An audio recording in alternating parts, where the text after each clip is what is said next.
Lokati here. Today we are going to be going over our first Shadow Ascendancy on the Trickster on our series for 1 div to T17 map completion. We have an Ephemeral Edge, Surprise Supplies Trickster running Splitting Steel.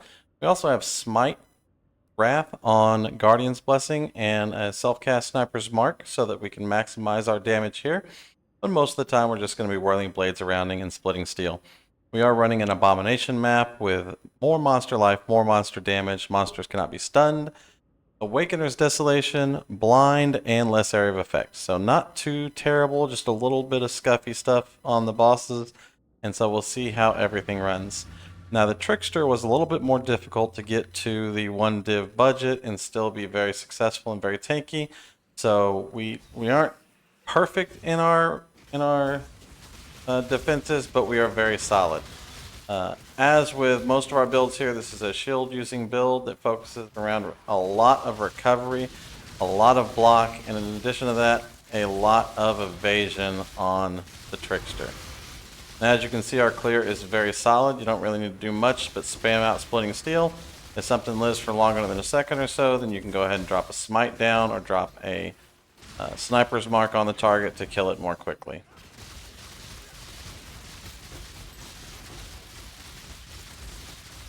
Now, Splitting Steel is an interesting skill because its initial hit only hits one target, and then its projectiles go flying out in all directions, and then we use Return Proj to make them return.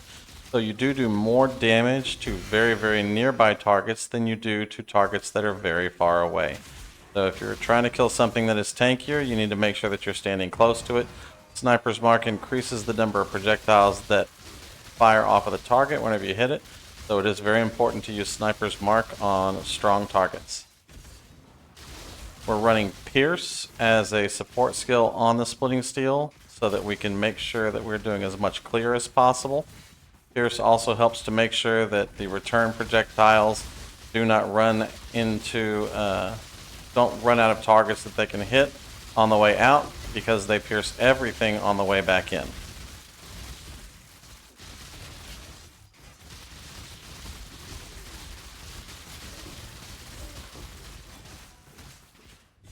As you can see here, clear is pretty solid. As far as recovery goes, we're of course running Leech and Overleech on the Trickster Ascendancy. We're running block recovery on block. We're running Wicked Ward with spell suppression triggering Wicked Ward so that we have energy recharge going all the time. So we have a ton of layers for recovery. But if you do take a couple of hits that are knocking you down too low, don't hesitate to step back from the fight for a second and let your energy shield recover. We have a tremendous amount of energy shield recovery on the build, probably somewhere around 3 to 4k energy shield per second when that recovery is active. These crab tornadoes are also absolutely ridiculously damaging, so careful with those. Now we get into the boss. Be aware that Awakener's Desolation is on the ground. When you see those things, don't stand in them. Then we're going to get our Sniper's Mark on Dodri because that's who we want to kill first.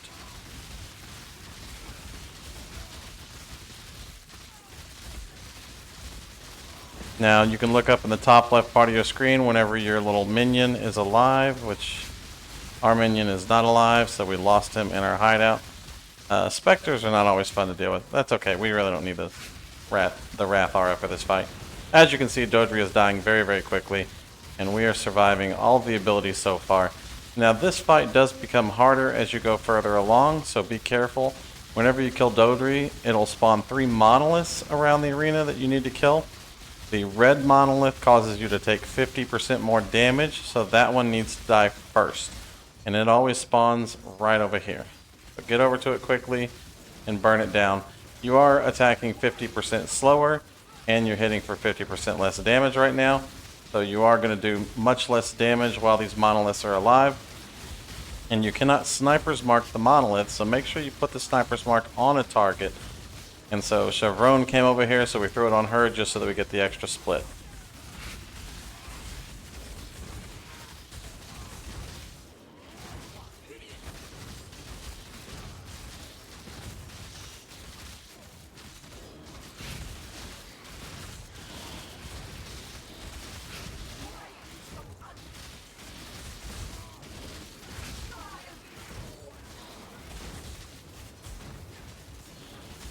Don't forget to try to keep your smite aura up. It is a tremendous amount of damage, probably about 200 to 300k more DPS when you have your smite aura active. Now, as soon as this red monolith dies, we will feel much more comfortable and tanky again, but it does get a little sketch when this thing is up.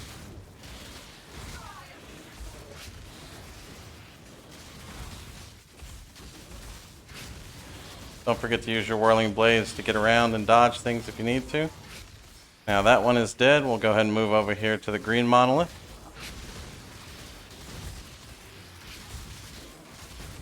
As you can see, we are much tankier with that damage debuff gone. And this green monolith, I believe, makes you attack 50% more slowly.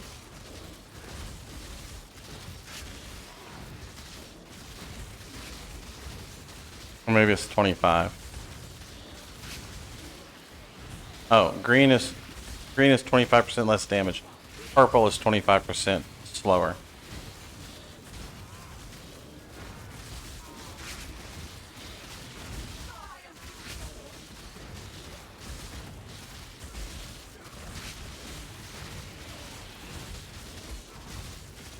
Now, Chevron may die here before this green monolith dies, just from splash damage.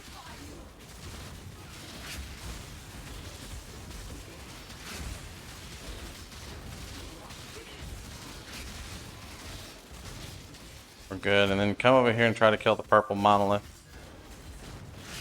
because that's just going to lower our damage output.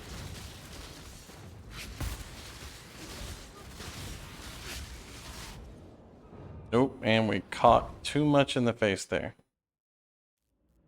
As we said, the Trickster is not immortal. He is just very, very tanky.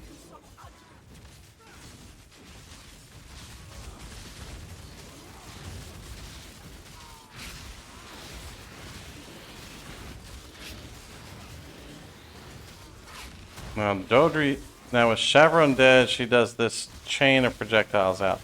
You really need to dodge those. They do a tremendous amount of damage, and so does that slam right there. 3 portal counts for the gauntlet, so we can say 3 portals counts here too.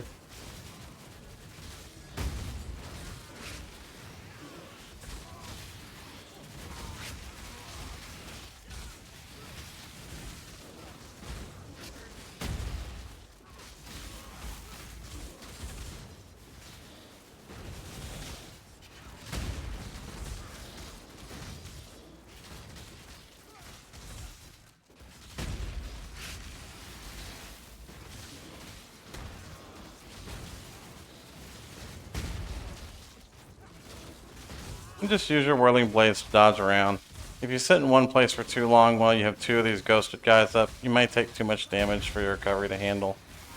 But as long as you're moving around periodically, then you're probably going to be able to dodge the majority of their attacks.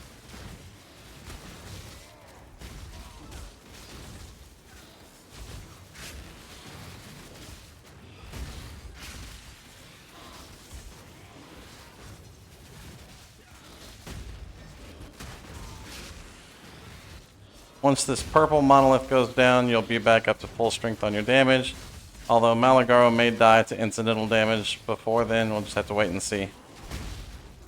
But we'd really prefer this to be dead whenever we get to the boss. Oof.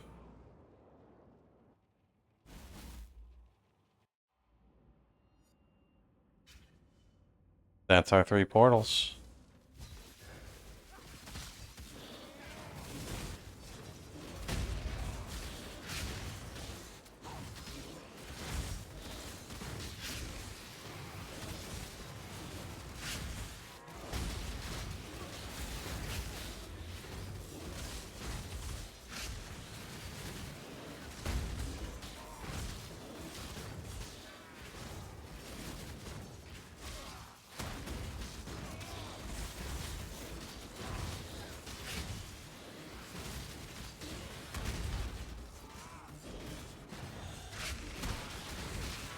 Now go ahead and finish up Malagaro.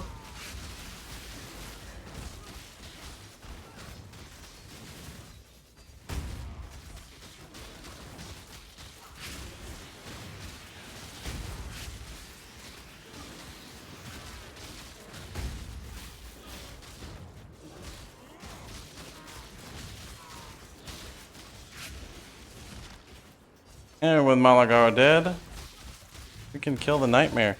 I guess we just got a little too close to that Desolation over there in the corner is what killed us earlier.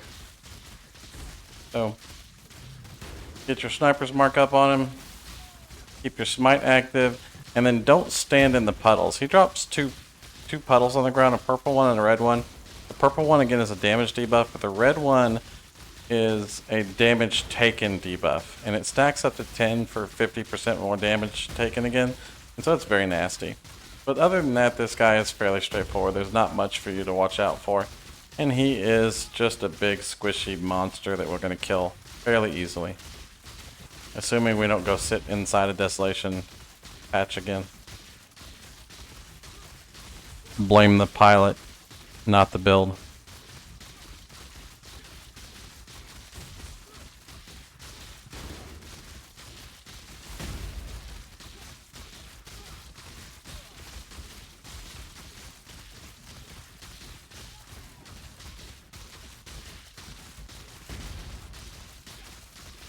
And T17 completed on the Trickster. Very nice, very smooth build. A lot of fun to play. And it's got a lot of scalability.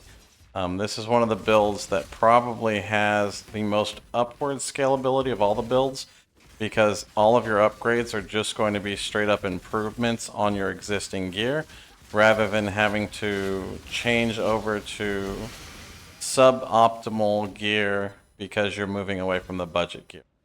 Now let's go ahead and take a look at the POB here. First things first on our items. Like I said, getting this thing into a budget was the hardest of them all. We have a few very, very cheap items here, and we have a few items that look very, very expensive. And so we're going to talk about how we get those items. First off on cheap items are Ephemeral Edge, doesn't cost anything, 3 to 5 chaos. Carnage Heart, 3 to 5 chaos. A couple of rings here with the resistances, flat evasion, flat energy shield on them. I think I paid 5 chaos for each of these. Faded Breath, I paid 1 chaos for. All this is very, very cheap. We also have the Crimson Jewel here. I paid 5 chaos for, just looking for Corrupted Blood immunity. It also happened to have some damage on it, which is nice. Poison really doesn't matter. Just get a Corrupted Blood immunity jewel with some useful things on it. Now, we'll talk about the parts of the build that cost a little bit. And so let's go ahead and head over to trade here, and we're going to look at our shield first. So our shield is a % energy shield when you block. Now you can purchase a Shaper shield for 1 to 5 chaos, and then just alt slam it until you get 5% energy shield when you block. This is not exactly a costly shield to get as long as you just roll on it that way. Now you can also just look for good ones that are on the trade. And so if you're just looking for a good shield on trade, you're looking for energy shield recovery on block. And this needs to be 5% to maximize the effects of the block. Now we would prefer to have a pure energy shield, so we're going to put 0 armor, 0 evasion, and 1 on energy shield here. And 10, 20, 20, 20. So lots of these available. Pick the one that is the best for you. Make sure that if you're picking one, it has an open prefix on it, because we do want to be able to craft chance to block on it. Or instead of that, you can always just look for a shield that already has a very high block chance on it. And there's one right here, but that one is a little bit out of our budget. So let's set our budget back down to 20 chaos. And so none of them that already have that. So you do want to make sure that it has an empty prefix so you can craft on chance to block there. Now the second item is the same as the third, the fourth, and the fifth, and that is your circlet, your garb, gloves, and your boots. All of these items, if you tried to buy them at the level that they're at, are between 1 and 10 divine. But we can find really good, easily craftable items if we search properly. So the first things first, we're looking at a helmet. Again, we want a pure energy shield helmet with no armor and no evasion on it. We want an empty prefix modifier. We don't care about the energy shield recovery because it doesn't exist, but we want to make sure it does not have increased energy shield local, because we want to be able to craft this mod on there. So it has to have an empty prefix and it has to have energy shield local on it. You're going to set your budget to 20 chaos again on this piece of gear. You're going to search, and there are a lot of them available. Now we're going to sort this by energy shield to get a kind of baseline. Make sure that we're on a helm. Sort this by energy shield so we can get a baseline here. And so about 238 energy shield to 190 to 180 on the average. These are 15 casts, 14 casts, 20 casts, 20 casts, 10 casts. Very good budget items. Find one that is reasonable in its gear for you. Like if we took this one, for example, we can slam this in our spreadsheet. We add on energy shield prefix. And now we have a 402 energy shield helmet with some cold resistance on it. This is a very good item, and this would probably go for about 1 to 3 div just by itself. So grab one, craft it on there, you're good to go. Do the same exact thing for the gloves and the boots. The body armor, we obviously need to be looking for evasion and energy shield with no armor on it. Other than that, it's the exact same process. You hit search. Make sure you're on body armor. There's 3,603 of them out there. We'd be looking for a 6-link on the body armor because we don't want to have to 6-link it ourselves. Now there are 201 matched results. Sort this by energy shield here, and that's a good one. That's a good one. That's a good one. And go down the list. Take one that has good stats on it that fit what you're looking for. If we grab like this one at the top, it has cold res on it. It has an open prefix. We need to make sure that this has, we need to make sure this has not increased energy shield and evasion. 133 of those. Again, sort by energy shield here. This is a good one again. No res on it, and so we may want to look for one that has res on it. This one has just a hair. This one has a hair. One has chance to avoid cold damage from hits. What a weird mod on an item. This one has 30% res on it, so this is a good one. But I think we just get res on other items and stick with this one. This is a great item up here with a T1 roll. And so we take this item, add it to our build, put on evasion and energy shield. And now we have a 2000 evasion, 420 energy shield item, or if you roll a little bit better, maybe 2100, 427. To give you an idea of what that would cost, if you were just buying this item, not worrying about the empty prefix, not worrying about these affixes right here, there's nothing. The cheapest one you could get a hold of is going to be 60 chaos for a corrupted one, or 1 divine for an uncorrupted one. So keep an eye out for these items, and they're very easy to pick up, very easy to craft on, and you can make yourself a very good trickster on a low budget. Now, skills. We do have Ray Spectre, bound with Guardian's Blessing, Meat Shield, and Wrath.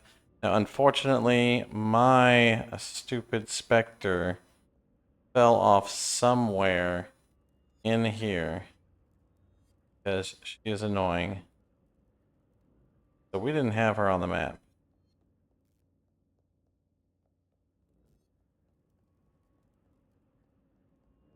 And I don't see her anywhere in here. And so you would have to rebuy her. And welcome to the world of Spectres.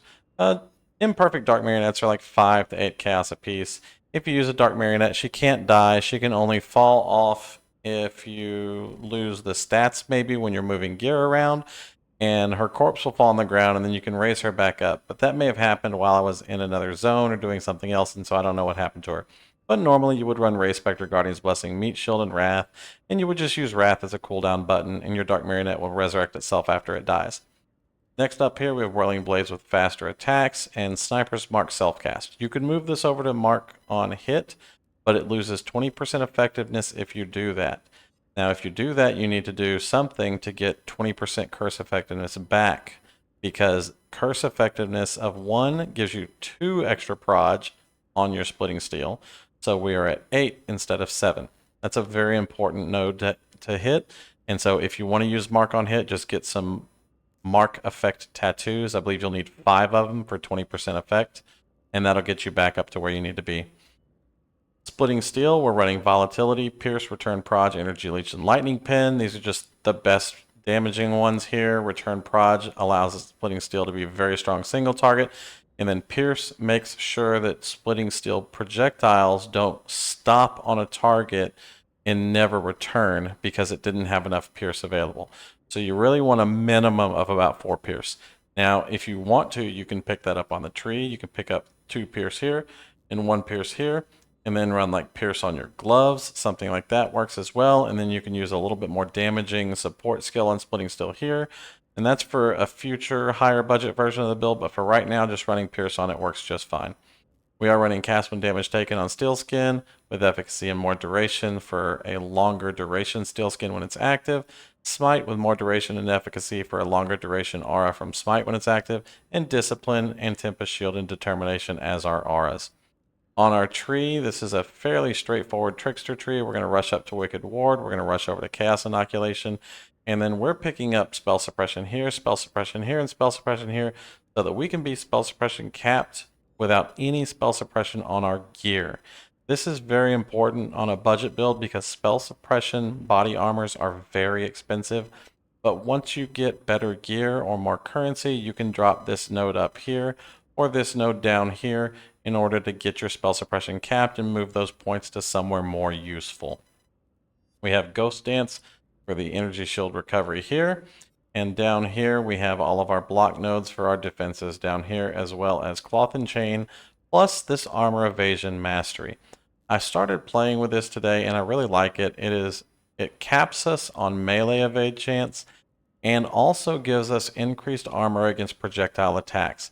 One of the main things that's going to kill you on the character is a tremendous number of projectiles all coming in at the same time, and so this just gives us a little bit extra layer of protection on that. We are running Frenzy charges and some Endurance charges here. We're getting Endurance charges on block here, Frenzy charges on block here, and Frenzy charges on hitting a unique enemy here. We're running a Mark Mastery over here with more accuracy against marked enemies so that we can hit evasive mobs 100% of the time. We have an accuracy node down here. We're taking Wind Dancer over here to help us hit our evasion cap, and we're taking Forces of Nature with Inversion here to increase our total damage output. Outside of that, all the rest of our nodes are defensive in some nature, and so the tree is pretty straightforward. If you're early on in the leveling process and you're just trying to get the build running, you can do a lot of things to pull away. You can pull damage out from your node right here. You can pull damage out from this node over here. If you pull this one off, then there's no reason in taking these frenzy charges because you're not going to have any uptime on that frenzy charge over there. There's a lot of little things you can do to pull away from the build while you're leveling, and then as you get higher level, you can start adding those nodes back in. Now, if you have any questions over anything, please drop a comment down below. I get to those as quickly as I can, or just come by the Twitch channel. A lot of things are easier to handle in person. If you're putting a POB together, I'm happy to look at it and give you advice or input on what is wrong or what's missing or what you can do to improve on it. And it's something I really enjoy. Thank you very much for watching. Y'all have a wonderful day. Peace.